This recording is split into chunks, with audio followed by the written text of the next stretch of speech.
മുല്ലപ്പൂക്കളും കുപ്പിവളകളും. കഥ എഴുതിയത് മോഹൻദാസ് വടക്കുംപുറം. അറബിക്കടലിൻ്റെ തീരത്ത് വസന്തങ്ങൾ വർണ്ണാഭമായി പൂത്തുലയുന്ന ബോഗൺവില്ലകൾ ചാരുതയേകുന്ന ഡിവൈഡറുള്ള മറൈൻ ഡ്രൈവ്. രാവിൽ വഴിവിളക്കുകളുടെ മാസ്മരിക പ്രകാശത്തിൽ രാജ്ഞിയുടെ കണ്ഠാഭരണം പോലെ മറൈൻ ഡ്രൈവ് മനോഹരമായി തിളങ്ങുന്നു. അതിൻ്റെ ഒരറ്റത്ത് ആഭിജാത്യത്തോടെ തലയുയർത്തി നിൽക്കുന്ന ഓബ്രോയ്, ട്രൈഡന്റ് എന്നീ ലോകോത്തര ആഡംബര ഹോട്ടലുകൾ, മറ്റേ അറ്റത്ത് നഗരത്തിലെ സമ്പന്നരുടെ താമസ സ്ഥലമായ മലബാർ ഹില്ലിലെ കോടികൾ വിലമതിക്കുന്ന പാർപ്പിട സമുച്ചയങ്ങൾ, മറൈൻ ഡ്രൈവിലൂടെ ചീറിപ്പായുന്ന വില കൂടിയ കാറുകൾ, ബൈക്കുകൾ, അവയ്ക്കിടയിലൂടെ കുട്ടികളെയും സ്ത്രീകളെയും വഹിച്ചോടുന്ന മിന്നിത്തിളങ്ങുന്ന വിവിധ വർണ്ണങ്ങളിലുള്ള ബൾബുകളെ കൊണ്ട് അലങ്കരിച്ച കുതിരവണ്ടികൾ, ദൂരെ കടലിൽ നങ്കൂരമിട്ടിരിക്കുന്ന ചരക്കു കപ്പലുകൾ, തീരക്കടലിൽ റോന്തു ചുറ്റുന്ന കോസ്റ്റ് ഗാർഡിൻ്റെ സ്പീഡ് ബോട്ടുകൾ, കുളിർ ചൂടി വരുന്ന കടൽക്കാറ്റേറ്റ് ചുറ്റുമുള്ളതിലൊന്നും അശേഷം ശ്രദ്ധ ചെലുത്താതെ പരസ്പരം കണ്ണുകളിൽ നോക്കി അവരുടേതായ മായാലോകത്തിലിരിക്കുന്ന ചെറുപ്പക്കാരായ കമിതാക്കൾ. രാത്രി 1 മണിയാവാറായിട്ടും മറൈൻ ഡ്രൈവിൽ നല്ല ജനത്തിരക്കുണ്ട്. രാത്രി നേരത്താണ് മഹാനഗരത്തിൻ്റെ പ്രതാപവും സൗന്ദര്യവും ശരിക്കും മനസ്സിലാകുന്നത്. പക്ഷേ അത് ആസ്വദിക്കാൻ ആർക്കും ഇവിടെ നേരമില്ല. ആളുകളൊക്കെ എപ്പോഴും യാത്രയിലാണ്. യാത്രയെന്ന് മാത്രം പറഞ്ഞാൽ പോരാ, ഓട്ടത്തിലാണെന്ന് പറയാം. എന്തിനാണ് ഇവരൊക്കെ ഇത്ര തിരക്കിട്ടോടുന്നതെന്ന് മുരുകൻ ഇതുവരെ മനസ്സിലായിട്ടില്ല. എന്തിനാളുകളെ പറയുന്നു? പൂനിലാവുള്ള രാത്രിയിൽ കടൽ തീരത്ത് കാറ്റേറ്റ് ആകാശത്തിലെ നക്ഷത്രങ്ങളെയും നോക്കി കുറച്ചു നേരം അങ്ങനെ ചുമ്മാ കിടക്കണമെന്ന് മുരുകനും കാലങ്ങളായി വിചാരിക്കാറുള്ളതാണ്. പക്ഷേ ഇത്ര കാലമായിട്ടും അതിനു മാത്രം സമയം കണ്ടെത്താൻ അയാൾക്കായിട്ടില്ല. ഓർമ്മ വെച്ച കാലം മുതൽ അയാൾ ഈ നഗരം വിട്ടെങ്ങോട്ടും പോയിട്ടില്ല. അതുകൊണ്ട് തന്നെ മറ്റ് നഗരങ്ങളിലെയും സ്ഥിതി ഇതുപോലെ തിരക്കു പിടിച്ചതു തന്നെയാണോ എന്നയാൾക്കറിയില്ല. മുംബൈ പോലെയൊരു ഉറങ്ങാത്ത നഗരം ഈ രാജ്യത്ത് വേറെ ഇല്ലെന്ന് പുറത്തുനിന്ന് വന്ന് ചേരിയിൽ താമസമാക്കിയ പലരും പറഞ്ഞയാൾ കേട്ടിട്ടുണ്ട്. പുലർച്ചെ 3:30 മണി മുതൽ തുടങ്ങിയാൽ രാത്രി 1 മണി വരെയും തുടർന്നുകൊണ്ടേയിരിക്കുന്ന ലോക്കൽ ട്രെയിൻ സർവീസ്, അതുപോലെ തന്നെ പുലർച്ചെ 5 മണി മുതൽ തുടങ്ങിയാൽ രാത്രി 11 മണി വരെയുമുള്ള ബസ് സർവീസ്, ഏത് സമയത്തും ദീർഘദൂര ട്രെയിനുകൾ വരികയും പോവുകയും ചെയ്യുന്ന 4 വലിയ റെയിൽവേ ടെർമിനൽസുകൾ, എല്ലാ 3 മിനിറ്റിലും ഒരു വിമാനം പൊങ്ങിപ്പറക്കുകയോ ഇറങ്ങുകയോ ചെയ്യുന്ന 2 എയർപോർട്ട് ടെർമിനലുകൾ. ഇക്കാരണങ്ങളൊക്കെ കൊണ്ട് തന്നെ രാത്രി ഏത് സമയത്തും ലഭ്യമാകുന്ന ഓട്ടോറിക്ഷകളും ടാക്സികളും. നഗരത്തിലെ റോഡുകളെല്ലാം രാത്രി മുഴുവൻ പ്രകാശപൂരിതമാണ്. സ്ത്രീകൾക്കടക്കം ഏത് സമയത്തും ആരെയും പേടിക്കാതെ പുറത്തിറങ്ങി നടക്കാൻ പറ്റുന്ന ക്രമസമാധാന പ്രശ്നങ്ങൾ താരതമ്യേന വളരെ കുറവായ നഗരം മുംബൈ ആണെന്ന് ധാരാവിയിൽ ബാഗ് കട നടത്തുന്ന സേട്ടു പറയുന്നത് മുരുകൻ കേട്ടിട്ടുണ്ട്. സേട്ടുവിൻ്റെ ജോലിക്കാർക്ക് സ്ഥിരമായി നാസ്ത കൊടുക്കുന്നത് മുരുകനാണ്. സേട്ടു ഇന്ത്യയിലെ മിക്ക നഗരങ്ങളിലും ബിസിനസ് ആവശ്യങ്ങൾക്കായി പോവാറുള്ള നല്ല ലോകപരിചയമുള്ള ആളാണ്. അതിനാൽ സേട്ടു പറയുന്നത് തെറ്റാവാൻ തീരെ വഴിയില്ല. അയൽക്കാരായ സേലത്തു നിന്ന് വന്ന അണ്ണാമലയും തൃശ്ശിനാപള്ളിക്കാരൻ ചിന്നദ്വരയും മുരുകനോട് പറഞ്ഞത് നഗരത്തിന് പുറത്തുള്ള ഗ്രാമപ്രദേശങ്ങളിലെല്ലാം രാത്രി ഏതാണ്ടൊരു 8 മണി കഴിഞ്ഞാൽ പിന്നെ ആരും അത്യാവശ്യ കാര്യങ്ങൾക്കല്ലാതെ പുറത്തിറങ്ങാറില്ലെന്നാണ്. പക്ഷേ ഈ നഗരത്തിലെ കാര്യം അങ്ങനെയല്ല. രാത്രി 2 മണി വരെയും marine drive, Bandra bus stand, Juhu Chowpatty ബീച്ചുകൾ എന്നീ സ്ഥലങ്ങളിലൊക്കെ നല്ല ജനത്തിരക്കുണ്ടാകും. മുരുകൻ പണ്ട് കുറച്ചു കാലം ഒരു കൊറിയർ കമ്പനിയിൽ ഡെലിവറി ബോയായി ജോലി ചെയ്തിട്ടുണ്ട്. അതുകൊണ്ട് തന്നെ മഹാനഗരത്തിലെ മുക്കും മൂലയും അയാൾക്ക് നല്ല പരിചയമാണ്. പക്ഷേ മഹാനഗരം അക്കാലത്തെ അപേക്ഷിച്ച് നോക്കുമ്പോൾ ഒരുപാട് വളർന്നിരിക്കുന്നു. മാത്രമല്ല അനുദിനം വളർന്നുകൊണ്ടിരിക്കുന്നതായും അയാൾക്ക് തോന്നി. ഈ മഹാനഗരത്തിൽ എപ്പോൾ എങ്ങനെ എത്തിപ്പെട്ടു എന്നൊന്നും മുരുകന് ഓർമ്മയില്ല. അച്ഛനും അമ്മയും ആരാണെന്നും അയാൾക്കറിയില്ല. അണ്ണൻ്റെ കൂടെ നിന്നാണ് അയാൾ വളർന്നു വലുതായത്. അണ്ണനെന്നു പറഞ്ഞാൽ ധാരാവിയിൽ ഹോട്ടൽ നടത്തിയിരുന്ന കുപ്പുസ്വാമി. വിശന്നു കരഞ്ഞ് തെരുവിലൂടെ നടന്നിരുന്ന മുരുകനെ വളർത്തി വലുതാക്കിയത് കുപ്പുസ്വാമിയാണെന്ന് മുരുകൻ അറിയാം. മുരുകനെ പോലെ പലരെയും കുപ്പുസ്വാമി വളർത്തി വലുതാക്കിയിട്ടുണ്ട്. വളർന്നൊറ്റയ്ക്ക് നിൽക്കാനുള്ള പ്രായമാകുമ്പോൾ അണ്ണൻ അവരെയൊക്കെ വീട്ടിൽ നിന്ന് പുറത്താക്കും. അക്കാര്യത്തിൽ യാതൊരു ദാക്ഷിണ്യവുമില്ല. പുറത്താക്കപ്പെടുന്നവർക്ക് അണ്ണനോട് ആ സമയത്ത് വല്ലാത്ത ദേഷ്യം തോന്നും. പക്ഷേ അതവർ നന്നാവാൻ വേണ്ടി മാത്രമായിരുന്നു എന്ന തിരിച്ചറിവ് വന്നു കഴിയുമ്പോൾ അവർക്ക് അണ്ണനോടുള്ള സ്നേഹവും ബഹുമാനവും കൂടും. മുരുകനും അക്കാര്യത്തിൽ വ്യത്യസ്തനായിരുന്നില്ല. സമയം കിട്ടുമ്പോഴൊക്കെ മുരുകൻ അണ്ണനെ പോയി കാണും. അണ്ണന് ഓരോ പൈൻറ്റ് വാങ്ങാനുള്ള പൈസ വേണ്ടെന്ന് പറഞ്ഞാൽ നിർബന്ധിച്ച് പോക്കറ്റിലിട്ട് കൊടുക്കും. അണ്ണനെ കാണാൻ പോകുമ്പോഴൊക്കെ മുരുകൻ്റെ മനസ്സിലൊരു ഗൂഢലക്ഷ്യവുമുണ്ടായിരുന്നു. ആ ലക്ഷ്യമാണ് അയാളെ സ്വപ്നം കാണാനും ജീവിക്കാനും പ്രേരിപ്പിക്കുന്നത് തന്നെ. ഒരു കാലത്ത് അണ്ണൻ്റെ ഹോട്ടലിൽ സാമാന്യം നല്ല തോതിൽ കച്ചവടമുണ്ടായിരുന്നു. അണ്ണൻ്റെ ഹോട്ടലിലെ ശാപ്പാടിൻ്റെ രുചി അറിയാത്തവരാരും ധാരാവിയിൽ കാണില്ല. മലമ്പനി വന്ന് പൊണ്ടാട്ടി മരിച്ച ശേഷമാണ് അണ്ണൻ ഒന്നിലും ശ്രദ്ധയില്ലാതെ ആയത്. അവരുണ്ടാക്കിയിരുന്ന തൈര് സാദത്തിൻ്റെയും രസത്തിൻ്റെയും സ്വാദ് ഒരിക്കൽ കഴിച്ചവരാരും മറക്കാനൊട്ടും വഴിയില്ല. ഇപ്പോൾ ഹോട്ടൽ നടത്തുന്നത് അണ്ണൻ്റെ പൊണ്ടാട്ടിയുടെ അനുജനും പണ്ട് അണ്ണൻ്റെ സഹായിയുമായിരുന്ന വൈരമുത്തുവാണ്. ഹോട്ടലിൻ്റെ മറവിൽ രാഷ്ട്രീയക്കാരുടെയും പോലീസിൻ്റെയും ഒത്താശയോടെ അവന് കഞ്ചാവ് കച്ചവടവും ഉണ്ടെന്ന് പറഞ്ഞു കേൾക്കുന്നുണ്ട്. അവൻ കൊടുക്കുന്ന വാടകയും വാങ്ങി അതുകൊണ്ട് ചെലവ് കഴിച്ച് അണ്ണൻ ശേഷജീവിതം തള്ളി നീക്കുന്നു. അണ്ണൻ്റെ ഏക മകൾ പഞ്ചവർണം വൈകുന്നേരങ്ങളിൽ ബാന്ദ്ര ബസ് സ്റ്റാൻഡിൽ ബലൂൺ വിറ്റ് അവൾക്കുള്ള ചെലവിനുള്ളതുണ്ടാക്കും. വൈരമുത്തു എപ്പോഴും പഞ്ചവർണത്തിൻ്റെ പുറകെ നടന്ന് അവളെ ശല്യം ചെയ്യും. അയാളുടെ കൊമ്പൻ മീശയും അടിവസ്ത്രം പുറത്തു കാണിച്ചുകൊണ്ട് കള്ളിമുണ്ട് മടക്കി കുത്തിയുള്ള നടപ്പും കാണുന്നതേ അവൾക്ക് വെറുപ്പാണ്. അവൾക്കിഷ്ടം മുരുകനോടാണ്. ഒരു പുടവ തന്ന് വീട്ടിലോട്ട് വിളിച്ചു കൊണ്ടുപോകാൻ അവൾ എപ്പോഴും മുരുകനോട് പറയും. കിട്ടാവുന്ന പൈസയെല്ലാം ഒരു കൂട്ടി ഹൗസിംഗ് ബോർഡിൻ്റെ താഴ്ന്ന വരുമാനക്കാർക്കുള്ള ചെറിയൊരു വീട് വാങ്ങാനാണ് മുരുകൻ്റെ പ്ലാൻ. 2 ദിവസം കഴിഞ്ഞാണ് വീടിനപേക്ഷിച്ചവരെ നറുക്കിട്ട് തിരഞ്ഞെടുക്കുന്നത്. വീടിൻ്റെ താക്കോൽ കിട്ടിയിട്ട് അവളെ കല്യാണം കഴിക്കാനാണ് മുരുകൻ ആഗ്രഹിക്കുന്നത്.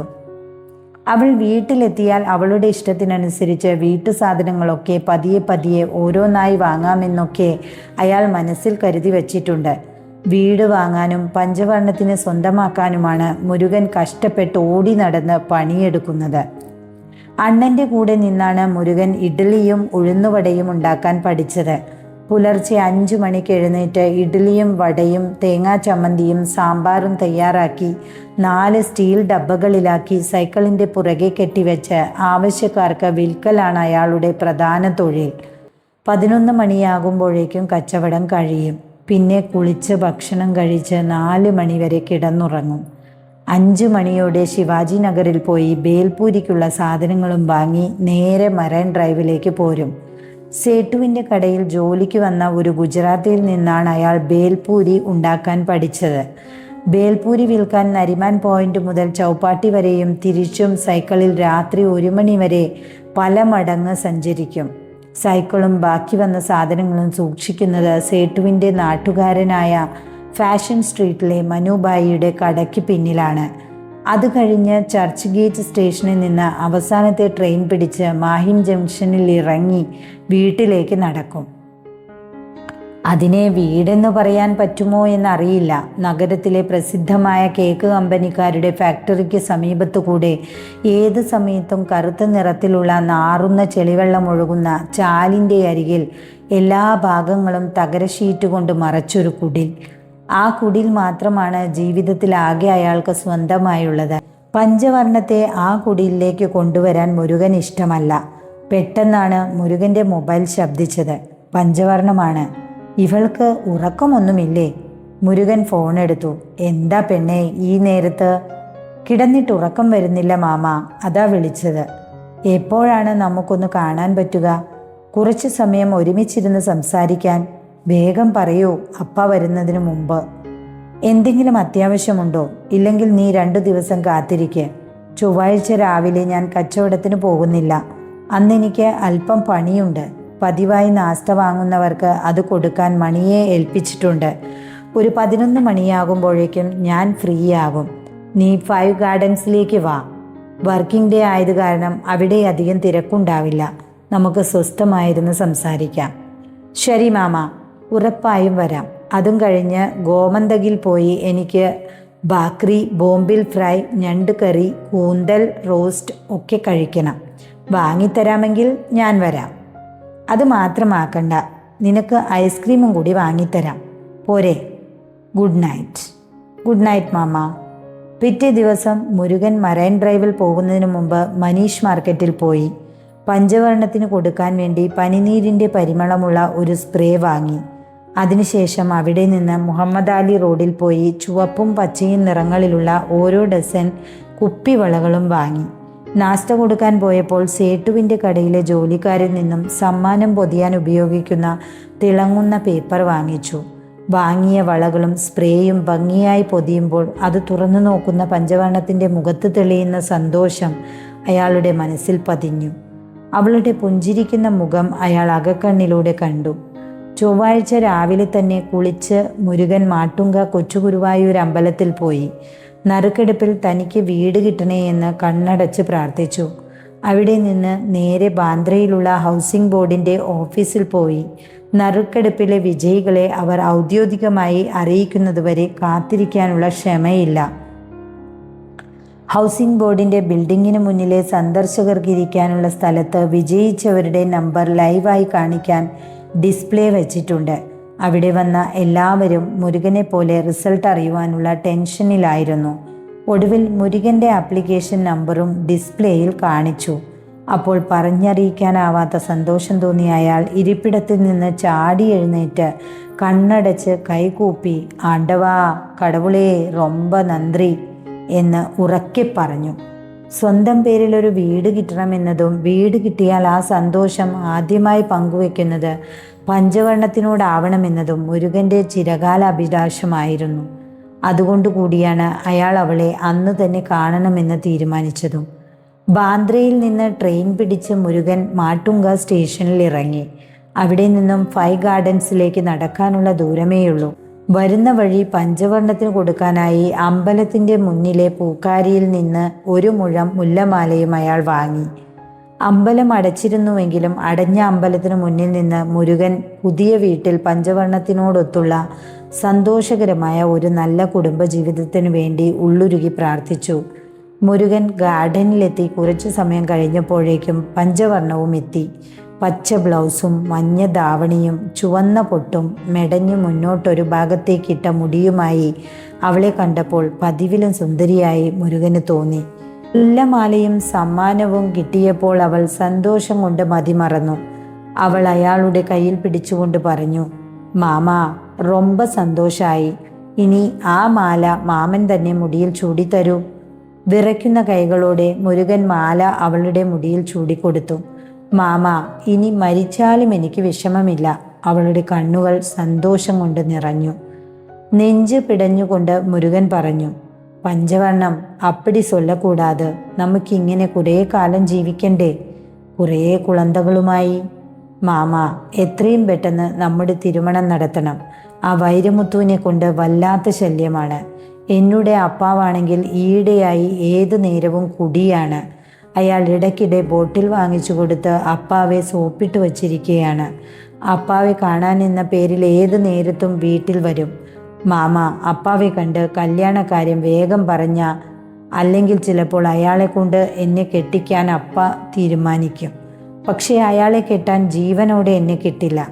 അപ്പോൾ നമ്മുടെ കല്യാണത്തിന് സമ്മതിക്കുന്നില്ലെങ്കിൽ നീങ്ക വിളിക്കുന്നിടത്ത് കൂടെ ഇറങ്ങി വരാൻ ഞാൻ തയ്യാറാണ്. വീടിൻ്റെ ചാവി ഒരാഴ്ച കൊണ്ട് കിട്ടുമായിരിക്കും. അത് കഴിഞ്ഞാൽ നമ്മുടെ കല്യാണം. സന്തോഷായോ? എന്തായാലും അധികം വൈകിക്കരുത്. വൈരമുത്തു എന്തും ചെയ്യാൻ മടിക്കാത്തവനാണ്. അയാൾക്ക് പോലീസിലൊക്കെ നല്ല പിടിയാണ്. നിലക്കടല വിൽക്കുന്ന പയ്യൻ ആ വഴി വന്നപ്പോൾ 2 പാക്കറ്റ് വാങ്ങി. നമുക്കിതും കുറിച്ചുകൊണ്ട് ഗോമന്തകിലേക്ക് നടന്നാലോ? സംസാരിച്ചു പതുക്കെ നടന്നെത്തുമ്പോഴേക്കും ഹോട്ടൽ തുറക്കും. ഭക്ഷണത്തിന് ശേഷം പഞ്ചവർണ്ണമാണ് പറഞ്ഞത്, അണ്ണാ നമുക്ക് ദാദർ ചോപ്പാട്ടി പോയാലോ? ശിവസേന ഭവനും ശിവാജി പാർക്കും താണ്ടി അവർ ബീച്ചിലെത്തി. ബീച്ചിനടുത്തുള്ള തെങ്ങിൻ തോപ്പിൽ എല്ലാം മറന്ന് അവരുടേതായ സ്വപ്നലോകത്തിരിക്കുന്ന പ്രണയിതാക്കൾ. മുരുകനും പഞ്ചവർണവും അധികം ആരും ശ്രദ്ധിക്കാത്തൊരു ഭാഗത്ത് ഇരിപ്പുറപ്പിച്ചു. മുരുകൻ അവളോട് പറഞ്ഞു, ഇന്നെൻ്റെ പകലുറക്കം നടന്നില്ല. ഇനി സൂര്യാസ്തമയമാവുന്നതുവരെ ഞാൻ നിന്റെ മടിയിൽ കിടന്നുറങ്ങാം. ബാക്കി ഉറക്കം ഇന്ന് രാത്രി നേരത്തെ കിടന്ന് തീർക്കണം. അവിടെ ഇരുന്ന് സമയം പോയതറിഞ്ഞില്ല. ഇന്നിനി കച്ചവടത്തിന് പോകാൻ വയ്യ എന്നവർ രണ്ടുപേരും തീരുമാനിച്ചു. മാമ, ഇന്ന് നമുക്ക് അസ്തമയ സൂര്യനെ കണ്ടതിന് ശേഷം ഒരുമിച്ചൊരു ടാക്സി പിടിച്ച് തിരിച്ചു പോയാലോ? പഞ്ചവർണ്ണത്തെ വീട്ടിൽ വിട്ട് മുരുകൻ കുടിലിൽ വന്ന് കിടക്കേണ്ട താമസം നല്ല ഉറക്കത്തിലേക്ക് വഴുതി വീണു. അയാളും പഞ്ചവർണ്ണവും കൂടെ പഞ്ഞി പോലെ തോന്നിക്കുന്ന ശുഭ്രമേഘങ്ങൾക്കിടയിൽ വെളുത്ത വസ്ത്രം ധരിച്ച് മാലാഖമാരെ പോലെ പാറി പാറി പറന്നു നടക്കുന്നത് അയാൾ കണ്ടു. മുകളിൽ എവിടെയോ കൊളുത്തിയിട്ട പുഷ്പങ്ങൾ കൊണ്ട് അലങ്കരിച്ച ഒരു ഊഞ്ഞാലിൽ പഞ്ചവർണ്ണവുമായി ചേർന്നിരുന്ന് പാട്ടുപാടിക്കൊണ്ടവർ ഒരുമിച്ചാടുന്നതും കണ്ടു. ആ സമയത്ത് അവൾ ഏതോ സിനിമയിൽ കണ്ട അപ്സരസിനെ പോലെ സുന്ദരിയായിരുന്നു. പെട്ടെന്നാണ് ഊഞ്ഞാലിൻ്റെ കയർ പൊട്ടുന്നതും രണ്ടുപേരും കൂടെ താഴോട്ട് പതിക്കുന്നതും അയാൾ അറിഞ്ഞത്. അപ്പോഴും അയാൾ അവളെ ചേർത്ത് പിടിച്ചിട്ടുണ്ടായിരുന്നു. പക്ഷേ എപ്പോഴോ കൈ കഴയ്ക്കുന്നതും കൈവിട്ടവർ വേർപിരിയുന്നതും അയാൾ അറിഞ്ഞു. അയാൾ പേടിച്ചുറക്കെ നിലവിളിച്ചുകൊണ്ട് ഞെട്ടിയുണർന്ന് പായയിൽ നിന്ന് ചാടി എഴുന്നേറ്റു. എല്ലാം ഒരു സ്വപ്നമായിരുന്നെന്ന് അപ്പോഴാണ് അയാൾ തിരിച്ചറിഞ്ഞത്. പക്ഷേ വിയർത്ത അയാൾ ലൈറ്റിടാൻ വേണ്ടി ശ്രമിച്ചപ്പോഴാണ് കറണ്ടില്ലെന്ന് മനസ്സിലായത്. പെട്ടെന്ന് ആരൊക്കെയോ വാതിലിൽ മുട്ടി. വാതിൽ തുറന്നു നോക്കിയപ്പോൾ അയൽക്കാരായ അണ്ണാമലയും ചിന്നദ്വരയും പുറത്തു നിൽക്കുന്നു. അണ്ണാമല പറഞ്ഞു, നമുക്ക് പെട്ടെന്നൊരു സ്ഥലം വരെ പോകണം. നീ ഷർട്ടിട്ട് വാതിലടച്ചു വാ. അവരുടെ മുഖഭാവം കണ്ടപ്പോൾ എന്തോ പന്തികേട് തോന്നിയ അയാൾ കൂടുതലൊന്നും ചോദിക്കാതെ ഷർട്ട് എടുത്തിട്ട് പെട്ടെന്ന് വാതിലടച്ചു. എങ്ങോട്ടാണെന്ന് ചോദിച്ചപ്പോൾ ആരും ഒന്നും പറയുന്നില്ല. അണ്ണൻ എന്തെങ്കിലും സംഭവിച്ചു കാണുമോ ആവോ? അയാൾ നിശബ്ദം അവരെ അനുഗമിച്ചു. അവർ മുരുകനെ കൊണ്ടുപോയത് പഞ്ചവർണ്ണത്തിൻ്റെ വീട്ടിലേക്കാണ്. വീടിന് ചുറ്റും ആൾക്കൂട്ടം. അണ്ണൻ ഒരു മൂലക്കിരുന്ന് അലറി വിളിച്ച് കരയുന്നു. ആളുകളുടെ പരസ്പരം അടക്കി പിടിച്ചുകൊണ്ടുള്ള സംസാരം കേട്ടപ്പോഴാണ് മുരുകന് കാര്യങ്ങൾ ഏതാണ്ട് പിടികിട്ടിയത്. പഞ്ചവർണ്ണത്തിന് എന്തോ പറ്റിയിരിക്കുന്നു. വൈരമൊത്തോ അവിടെ നിന്ന് ഓടിപ്പോകുന്നത് കണ്ടവരുണ്ട്. അയാൾ അവളെ കയറി പിടിച്ച് മൽപ്പിടുത്തത്തിൽ തലയടിച്ച് വീണതാണോ അതോ മനഃപൂർവ്വം അപകടപ്പെടുത്തിയതാണോ എന്നൊന്നും അറിയില്ല. വീടിനകത്ത് കയറാൻ ശ്രമിച്ച മുരുകനെ പോലീസ് കേസാകുന്ന സംഗതിയാണ് എന്ന് പറഞ്ഞ് ആളുകൾ തടയാൻ ശ്രമിച്ചു. പക്ഷേ മുരുകൻ വാവിട്ട് നിലവിളിച്ചുകൊണ്ട് ആളുകളെ ശക്തമായി തള്ളിമാറ്റി മുറിയിലേക്ക് കയറി. പഞ്ചവർണ്ണം തറയിൽ വീണ് കിടക്കുന്നതും മുറിയിലാകെ രക്തം തളം കെട്ടി നിൽക്കുന്നതും അയാൾ കണ്ടു. മഞ്ഞ ധാവണിയിൽ മുഴുവൻ ചുവന്ന രക്തക്കറ പടർന്നിരിക്കുന്നു. അവളുടെ സുന്ദരമായ മുഖത്തിന് മാത്രം ഒരു പോറൽ പോലുമില്ല. പൊട്ടുപോലും ഇളകിയിട്ടില്ല. കണ്ടാൽ ഉറങ്ങുകയാണെന്നേ തോന്നൂ. അയാൾ മുടിയിൽ ചൂടിച്ച മുല്ലമാലയിലെ പൂവിതളുകൾ മുറിയിലാകെ പരന്നു കിടക്കുന്നു. ചുവപ്പും പച്ചയും നിറങ്ങളിലുള്ള കുപ്പിവളകൾ പൊട്ടിച്ചിതറിയിരിക്കുന്നു. കൊടുത്ത സ്പ്രേ ബോട്ടിൽ താഴെ വീണ് പൊട്ടിയതിനാലാവാം ആ പരിസരത്ത് മുഴുവൻ പനിനീർ പൂവിൻ്റെ സുഗന്ധമുണ്ടായിരുന്നു.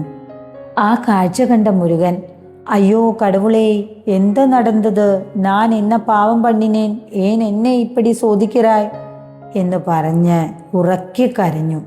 അയാൾ മുട്ടുകുത്തിയിരുന്ന് അവളെ വീണ്ടും വീണ്ടും തട്ടി വിളിച്ചു.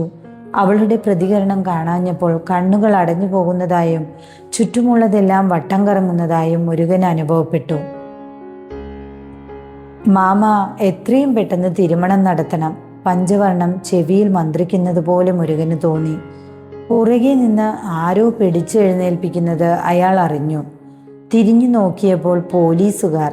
അവർ അയാളെ വിലങ്ങുവച്ച് വലിച്ചിഴച്ചു കൊണ്ടുപോയി തൂക്കിയെടുത്ത് ജീപ്പിനകത്തേക്കിട്ടു.